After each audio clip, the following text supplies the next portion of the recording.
درانه کتونکو السلام علیکم. زه محمد سلمان همدرد د حق غږ پښتو چینل خبري لنډیز کې ستاسو کوربه اوس تاسو پام را اړوم د مهمو خبرونو لنډیز ته. ولسمشر غني له طالبانو غوښتنه کړې چې د سولې خبرې دې په کندهار ولایت کې ترسره کړي. ولسمشر غني وایي سوله اخلاقي جرأت غواړي او د 15,000 طالب بندیانو په خلاصون سره دغه کار ترسره کړی دی. خو وایي نور بندیان د ژمنو له عملي کېدو پرته نه خوشي کوي. د امریکا د پوځ لوی درستیز جنرال مارک میلي په قطر کې له طالب استازو سره کتلي دي او دا ډله یې هڅولې چې افغانستان کې روان تاوتریخوالي کم کړي.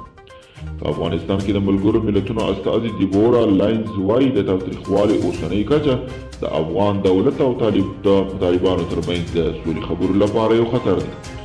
د ملي مصالحې عالي شورا د سیمه ییزو او نړیوالو چارو کمیسیون لومړۍ ناسته ترسره کړه. د ملي مصالحې عالي شورا وایي دغه ناسته چې په آنلاین ډول ترسره شوه په کابل کې د یو شمېر بهرنیو هیوادونو سفیرانو پکې برخه اخیستې وه.